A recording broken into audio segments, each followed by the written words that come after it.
Hey, what's going on? It's Joe, and this is something I've noticed that people have been doing with mace training, especially when people are possibly getting into it.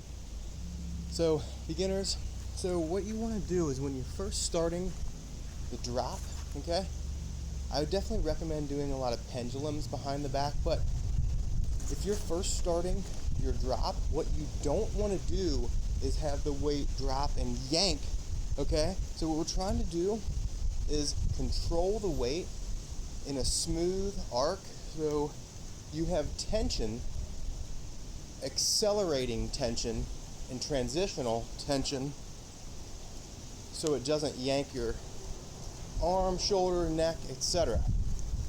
Okay, so here, a lot of people are starting up and they're just kind of dropping that weight, okay? You want to be in control of it at all time. So if I'm standing here, I'm going to go lower, I'm going to load my arms and pull over. So here, load my arms and pull over. It's a lot smoother. Think about it like a kettlebell snatch, where you're not just throwing the bell from above and just dropping it down. So what I do is I load the arms and transition. It becomes a lot smoother right there. So it's like a throw, grab and throw, okay? Instead of, so what you don't want to do is just drop and let it yank, okay? So think about it, where that weight is going to be caught, where you're going to absorb it and have the direction change happen. So here we go, and drop, bring it up, absorb and over, okay? Absorb and rotate. So a lot of people like to stay static. I'm not a fan of just the static. I like the movement. I like to balance out and throw. Switch that, no matter where I'm at. So here, take it over and throw.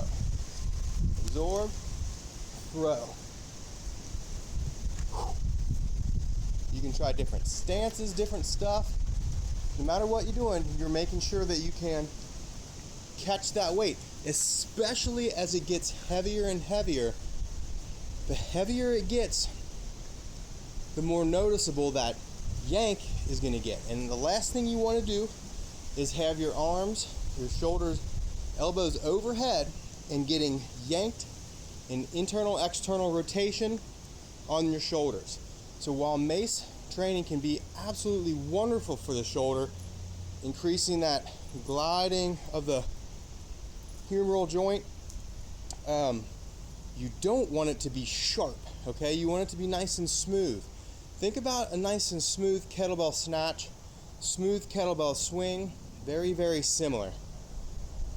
And as you get heavier, you're gonna really notice that pulling, that torque on your shoulder and your body is something you want to stay away from, so you can continue to train with your mace for a very, very long time. Now remember, this is maces and clubs, same movement pattern, except the same weight of a mace can feel a lot heavier due to the length of the lever. This is a shorter lever mace. It is a Adex ARC. Easier to control, so you can load up in heavier weights. I like this because it's not so long. Now, some people have a lot longer one. I have a couple other ones from Adex, also Kabuki Strength, Shoulder Rock, have that. So anyway, just take your time when you're getting into your mace training. This is only set at about 25 pounds. I use this often. I don't need the heaviest.